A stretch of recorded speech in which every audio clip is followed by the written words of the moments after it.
بھارتی جاسوسہ کی ٹیکسی سڑک کے کنارے ایک طرف ہو کر کھڑی ہوگی۔ برقع پوش بھارتی جاسوسہ اپنے آدمی کے ساتھ ٹیکسی سے باہر نکلی۔ مرد نے ٹیکسی والے کو پیسے دیے اور ٹیکسی آگے روانہ ہو گئی۔ برقع پوش عورت اور مرد سڑک سے نیچے اتر گئے اور شیر خان کی نگاہوں سے اوجھل ہو گئے۔ اس نے ڈرائیور سے کہا جلدی سے گاڑی آگے لے جا کر کھڑی کر دو، وہاں جہاں ٹیکسی کھڑی ہوئی تھی۔ ڈرائیور گاڑی کو آگے لے گیا اور جہاں پہلی ٹیکسی کھڑی ہوئی تھی اس جگہ سے چند قدم پیچھے اپنی گاڑی کھڑی کر دی۔ شیر خان نے جیب سے مزید 50 روپے نکال کر ٹیکسی ڈرائیور کو دیے اور کہا اب تم جا سکتے ہو۔ ڈرائیور نے وہیں سے ٹیکسی واپس موڑی۔ شیر خان نے دیکھا کہ وہاں سڑک کے کنارے ایک اونچے ٹیلے پر چھوٹا سا قبرستان تھا۔ اس کے پہلو سے ایک پگڈنڈی نیچے ڈھلان میں اترتی تھی۔ شیر خان پگڈنڈی پر آگے نیچے اترنے لگا۔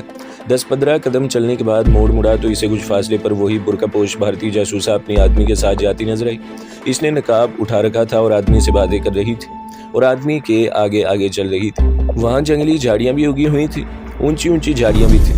ان اونچی جھاڑیوں کی وجہ سے کسی وقت دونوں شیر خان کی نظروں سے اوجھل ہو جاتے۔ جھاڑیاں ہٹتی تو وہ پھر نظر آنے لگتے۔ شیر خان نے ان دونوں کے درمیان فاصلہ کم کر دیا تھا۔ وہ جھاڑیوں کی آڑ لے کر تعاقب کر رہا تھا۔ ایک جگہ پہنچ کر برقع پوش عورت نے رک کر پیچھے اپنے آدمی کی طرف دیکھ کر کچھ کہا۔ شیر خان وہیں جھاڑی کے پیچھے بیٹھ گیا اور بڑے غور سے اس عورت کو دیکھنے لگا۔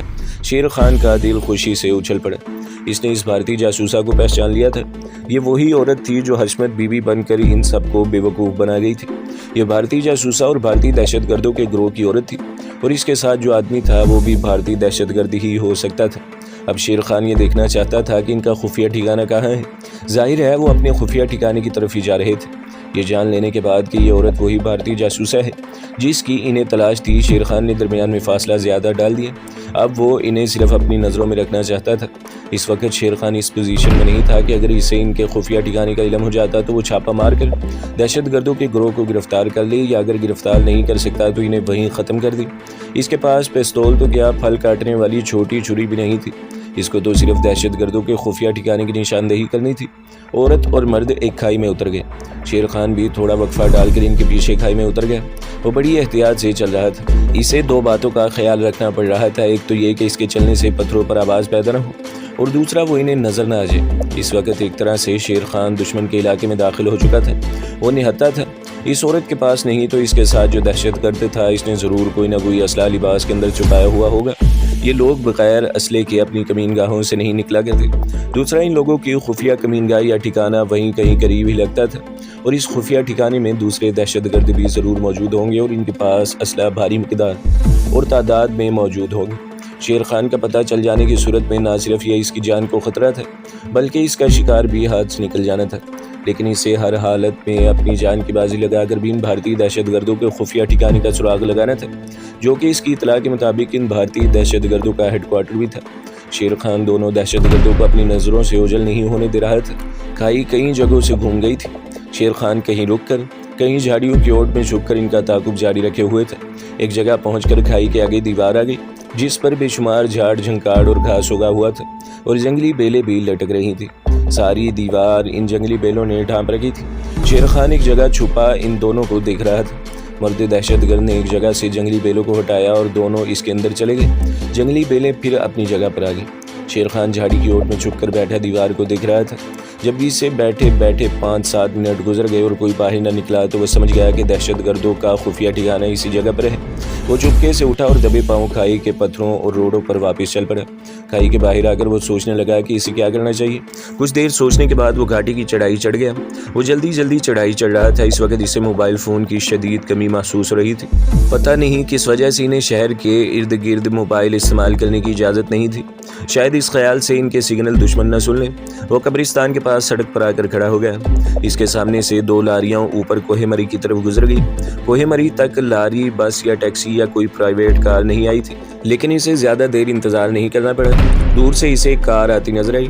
شیر خان نے سڑک کے درمیان کھڑے ہو کر کار کو ہاتھ دے دیا۔ کار سڑک کی ایک طرف ہو کر رک گئی۔ ایک نوجوان لڑکا کار ڈرائیو کر رہا تھا۔ اس نے بڑی خوشی اخلاقی کا مظاہرہ کرتے ہوئے پوچھا، انکل آپ کو اسلام آباد جانا ہے تو بیٹھ جائیں۔ شیر خان جلدی سے آگے بیٹھ گیا اور کار چل پڑی۔ شیر خان نے کہا، برخوردار ایک ایمرجنسی پیدا ہو گئی ہے، اگر تم مجھے کم سے کم وقت میں پنڈی پہنچا دو تو میں تمہارا بے حد شکر گزار ہوں۔ نوجوان لڑکی نے کہا، نو پرابلم انکل، میں تو اس قسم کے ایڈونچر کی تلاش میں رہتا ہوں، اور اس نے کار کی سپیڈ تیز کر دی۔ سڑک پہلے ہی ڈھلان تھی، کار کی رفتار مزید تیز ہوگی۔ شیر خان کو ایک ہی ڈر تھا کہ لڑکا نوجوان اور مہم جو معلوم ہوتا تھا، کہیں کسی جگہ گاڑی مال نہ دے، مگر بہت جلدی سے معلوم ہو گیا کہ بڑا اچھا ڈرائیور بھی تھا۔ 20-25 منٹ کے بعد اس نے شیر خان کو صدر میں تنظیم کے ہیڈ آفس کے باہر پہنچا دیا۔ شیر خان نے نوجوان کا شکریہ ادا کیا اور تیز تیز چلتا سیدھا چیف کے کمرے میں آ گیا۔ چیف اس وقت اکیلا ہی تھا۔ اس نے شیر خان کو دیکھ کر کہا، تمہارا سانس کیوں پھول رہا ہے؟ کیا کہیں جوگنگ کر کے آ رہے ہو؟ شیر خان نے کہا، سر کمانڈو پارٹی کو تیاری کا حکم دے، میں نے بھارتی دہشت گردوں کے ہائیڈ آؤٹ کا پتہ لگا لیا ہے، میں وہیں سے آ رہا ہوں۔ چیف نے اسی وقت 10 مجاہد کمانڈوز کی ایک فورس شیر خان کے ساتھ روانہ کر دی۔ یہ کمانڈو 2 بند جیپوں میں سوار تھے۔ اگلی جیپ میں شیر خان ڈرائیور مجاہد کے ساتھ بیٹھا تھا۔ وہ جتنی جلدی نکل سکتے تھے شہر کی ٹریفک میں سے نکل کر مری روڈ پر آ گئے اور انہوں نے گاڑیوں کی سپیڈ بڑھا دی۔ شیر خان کو یہی ایک فکر تھی کہ کہیں اس دوران دہشت گرد کسی وجہ سے اپنے خفیہ ٹھکانے سے نکل نہ گئے ہوں۔ تیز رفتاری سے گاڑیاں چلنے کے باوجود انہیں پرانے قبرستان تک پہنچنے میں 35-40 منٹ لگ گئے۔ شیر خان نے دونوں گاڑیوں کو قبرستان کی دیوار کی اوٹ میں کھڑا کر دیا اور جوانوں کو لے کر گھاٹی کی ڈھلان اترنے لگا۔ یہ تربیت یافتہ سرفروش مجاہد تھے۔ شیر خان نے انہیں صرف اتنا سمجھا دیا تھا کہ دہشت گردوں کے خفیہ ٹھکانے کی پوزیشن کیا ہے۔ وہ بکھر کر گھاٹی کی ڈھلان اتر رہے تھے۔ تمام مجاہد مسلح تھے، ہر ایک کے پاس 10 گن کے علاوہ 6 ہینڈ گرنیڈ تھے۔ وہ جنگلی جھاڑیوں کی آڑ لے کر آگے بڑھ رہے تھے۔ جب شیر خان انہیں لے کر کھائی میں اترا تو اس نے اشارے سے بتایا کہ یہی وہ کھائی ہے جس کے آخر میں دیوار کے اندر دہشت گردوں کے خفیہ ٹھکانے کو راستہ جاتا ہے۔ تمام جوان الرٹ ہو گئے۔ اپنی اپنی سٹین گنوں پر ان کی گرفت مزید مضبوط ہو گئی۔ 5 کمانڈو کھائی کی ایک دیوار کے ساتھ لگے جھک کر آگے بڑھ رہے تھے۔ 5 کمانڈو دوسری دیوار کے ساتھ لگ کر آگے بڑھ رہے تھے۔ شیر خان کے ہاتھ میں برین گن تھی اور وہ کھائی کے درمیان اونچی گھاس اور جھاڑیوں کو ایک طرف ہٹاتا بڑھ رہا تھا۔ کھائی کے 3-4 موڑ گھومنے کے بعد سامنے والی دیوار آ گئی جس پر جنگلی بیلیں لٹک رہی تھیں اور جس کے اندر دہشت گرد بھارتی جاسوسا اور اس کا ساتھی داخل ہوئے تھے۔ شیر خان آہستہ آہستہ دیوار کے قریب آ گئے تو شیر خان نے انہیں اشارہ کیا۔ 10 کے 10 کمانڈو نوجوانوں نے جھاڑیوں میں گھات لگا کر پوزیشنیں سنبھال لی۔ شیر خان کو یقین تھا کہ اگر اس دیوار کے اندر ٹیلے کے نیچے دہشت گردوں کا ہائیڈ آؤٹ ہے تو اس سے باہر نکلنے کا دوسرا کوئی راستہ نہیں ہوگا۔ اس کے باوجود وہ دہشت گردوں کو کوئی موقع نہیں دینا چاہتا تھا۔ یہ وہ مقام تھا جہاں دشمن پر اچانک حملہ کر دیا جاتا اور دشمن کو سنبھلنے کا بھی موقع نہیں دیا جاتا۔ شیر خان نے ہینڈ گرنیڈ ہاتھ میں لے کر اس کی پن نکالی اور اس کے سپرنگ کو انگوٹھے میں دبا کر دیوار کے قریب آ گئے۔ اس نے جنگلی بیل کو ایک طرف ہٹایا تو اس کے سامنے قدرتی غار کا دہانہ نمودار ہوا جس کو آدھے سے زیادہ درختوں کی شاخوں سے ڈھانپ دیا گیا تھا۔ اندر سے سگریٹ کے دھوئیں کی بو آ رہی تھی اور کسی آدمی کے باتیں کرنے کی آواز بھی آ رہی تھی۔ شیر خان نے دستی بم غار کے اندر پھینکا اور فوراً زمین پر اوندا لیٹ گیا۔ ایک زبردست دھماکہ ہوا اور غار کے دہانے کے آگے جو درختوں کی شاخیں تھی وہ اس کے اوپر سے اڑ کر دور جا گری۔ غار کے اندر سے ایک دم فائرنگ شروع ہوگی۔ ادھر سے کمانڈو جوان بھی زمین پر رینگتے ہوئے غار کے دہانے کی طرف بڑھے اور انہوں نے بھی غار کے دہانے پر فائر کھول دیے۔ شیر خان جلدی سے اٹھ کر دیوار کی اوٹ میں ہو گیا۔ اس نے اشارہ کیا اور مجاہدوں نے اوپر تلے 4 دستی بم غار کے اندر پھینک دیے۔ ایک بھیانک دھماکے کے ساتھ غار کے دہانے کا اوپر کا ایک حصہ اڑ گیا۔ شیر خان نے اپنے جوانوں کو فائرنگ روکنے کا اشارہ کیا اور اونچی آواز میں کہا، تم لوگ ہمارے گھیرے میں آ چکے ہو، ہماری پوری فورس باہر موجود ہے، تم زیادہ دیر تک ہمارا مقابلہ نہیں کر سکتے، بہتر یہی ہے کہ ہتھیار ڈالو اور اپنے دونوں ہاتھ سروں کے اوپر رکھ کر ایک ایک کر کے باہر نکل آؤ، ہم وعدہ کرتے ہیں کہ تم پر فائر نہیں کیا جائے گا۔ غار کے اندر سے دہشت گردوں نے بھی فائرنگ بند کر دی۔ وہاں ایک سناٹا چھا گیا۔ شیر خان نے ایک بار پھر بلند آواز میں کہا، میں 5 تک گنوں گا، اگر تم لوگ پھر بھی باہر نہ آئے تو تمہارے غار بارود سے اڑا دیا جائے گا۔ 1 2 3۔ شیر خان 5-5 سیکنڈ کا وقفہ ڈال کر گنتی بول رہا تھا۔ جب وہ 4 تک پہنچا اندر سے ایک آدمی نکلا جس نے اپنے دونوں ہاتھ سروں کے پیچھے کیے ہوئے تھے۔ جوانوں نے لپک کر اسے پکڑ لیا اور اس کے ہاتھ پیچھے کس کے رسی سے باندھ۔ اس کے بعد غار کے دہانے میں سے دوسرا، پھر تیسرا، پھر چوتھا دہشت گرد آ گیا۔ ان سب نے اپنے اپنے ہاتھ سروں کے پیچھے کر رکھے تھے۔ ان میں داڑھی والا دہشت گرد بھی تھا جو کہ شیر خان نے پنڈی صدر کی شاپنگ سینٹر میں برآمد کیا تھا اور بھارتی جاسوسا کے ساتھ دیکھا تھا اور جن کا پیچھا کرتا وہ ان کے خفیہ ٹھکانے تک آیا تھا۔ ان سب کو اپنے جوانوں نے قابو کر لیا۔ جب اس کے بعد کوئی دہشت گرد باہر نہ آیا تو شیر خان نے داڑھی والے بھارتی دہشت گرد سے پوچھا، اندر اور کون کون ہے؟ دہشت گرد رامو بولا، اندر اور کوئی نہیں، ہم 4 ہی اندر تھے۔ شیر خان نے اس کی آنکھوں میں آنکھیں ڈال کر پوچھا، تمہاری ساتھ جو برقع پوش عورت تھی وہ کہاں ہے؟ دہشت گرد رامو نے شیر خان کو گہری نگاہ سے دیکھا۔ وہ سمجھ گیا کہ جب رام دلاری کے ساتھ شہر سے واپس آ رہا تھا تو یہ شخص ان کا تعاقب کر رہا تھا۔ اس نے دل میں اپنے بھگوان کا شکر ادا کیا کہ چھاپا پڑنے سے 10 منٹ پہلے رام دلاری وہاں سے نکل کر بھارتی سفارت خانے کی طرف جا چکی تھی۔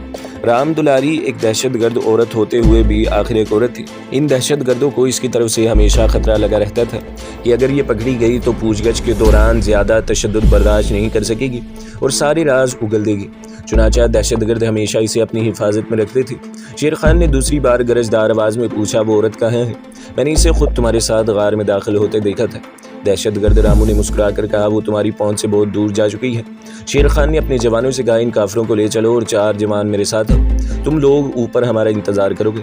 6 مسلح مجاہد رسیوں میں جکڑے ہوئے بھارتی دہشت گردوں کو لے کر واپس چلے گئے اور شیر خان 4 جوانوں کو لے کر غار میں داخل ہو گیا۔ غار کے اندر ایک قدرتی کشادہ کمرہ سے بنا ہوا تھا۔ وہاں جتنا اسلحہ، ہتھیار اور میگزین تھا وہ انہوں نے اٹھا لیا اور غار سے نکل کر اوپر اپنی گاڑیوں کی طرف چل پڑے۔ شیر خان کو افسوس ہو رہا تھا کہ بھارتی دہشت گرد جاسوسا اس کے ہاتھ سے ایک بار پھر نکل گئی تھی۔ رام دلاری دہشت گردوں کے خفیہ اڈے پر رامو کے ساتھ آنے کے کچھ دیر بعد کیوں نکل گئی تھی؟ اس کی ایک ہی وجہ تھی کہ ابھی اس کی قسمت میں کمانڈوز کے ہاتھوں گرفتار ہونا نہیں لکھا تھا۔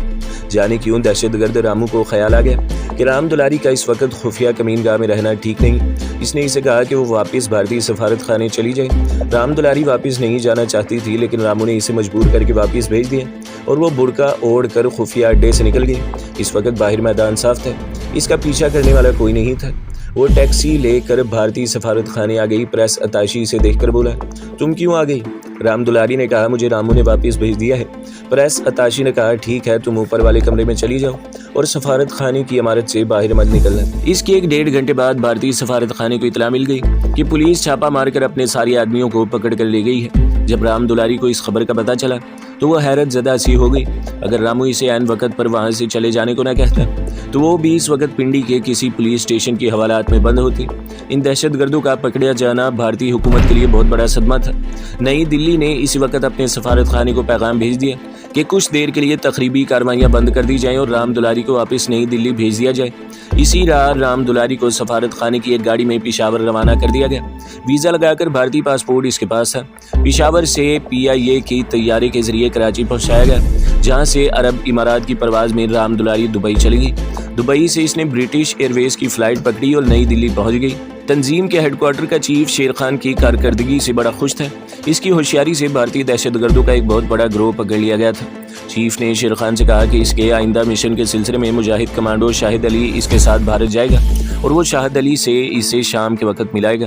چنانچہ شام ہوتے ہی شیر خان اپنے چیف کے کمرے میں آ گیا۔ نورانی چہرے اور شرعی داڑھی والا چیف حسب معمول دری پر تکیے کے سہارے بیٹھا ضروری کاغذات دیکھ رہا تھا۔ اس نے شیر خان کے سلام کے جواب میں وعلیکم السلام کہا، تم ٹھیک وقت پر آئے ہو، مجاہد شاہد علی تھوڑی دیر میں آ رہا ہے، میرے پاس بیٹھ جاؤ۔ شیر خان بڑے ادب سے چیف کے سامنے ایک طرف ہو کر بیٹھ گیا۔ چیف نے کاغذات سمیٹ کر ایک طرف رکھ دی اور شیر خان سے مخاطب ہو کر کہا، میں مجاہد علی کے بارے میں تمہیں بتا چکا ہوں کہ وہ 4 سال سے جہاد کشمیر میں شریک ہے اور کشمیر کے تقریباً ہر محاذ پر مقبوضہ بھارتی فوج کے خلاف نمایاں کارنامے انجام دے چکا ہے اور اپنی فوج کا ریٹائرڈ کمانڈو ہے اور فوج کا تربیت یافتہ ہے۔ اپنی مجاہدانہ سرگرمیوں کے سلسلے میں وہ سارے جنوبی بھارت میں پھرتا رہا ہے اور خاص طور پر حیدرآباد دکن میں اس نے بہت وقت گزارا ہے۔ اسی وجہ سے وہ وہاں کی تامل اور تیلگو زبانیں بول اور سمجھ لیتا ہے۔ اس کا تم دونوں کو بڑا فائدہ ہوگا اور تمہیں اپنے مشن میں مدد ملے گی۔ اتنے میں ایک مجاہد نے آ کر اطلاع دی کہ مجاہد شاہد علی آ گیا ہے۔ چیف نے کہا، اسے اندر بھیج دو۔ کچھ ہی دیر بعد شاہد علی آ گیا۔ اس نے سلام کیا اور بولا، سر میں لیٹ تو نہیں ہوں؟ چیف نے کہا، کمانڈو نہ وقت سے پہلے آتا ہے نہ وقت کے بعد آتا ہے، تم ٹھیک وقت پر آئے ہو، ان سے ملو، یہ کمانڈو شیر خان ہے۔ شاہد علی نے شیر خان سے مصافحہ کیا اور بولا، شیر خان کی میں نے بڑی تعریف سن رکھی ہے، مجھے اس شیر دل کمانڈو سے مل کر بڑی خوشی ہوئی۔ شیر خان نے کہا، مجھے بھی تم سے مل کر خوشی ہوئی ہے۔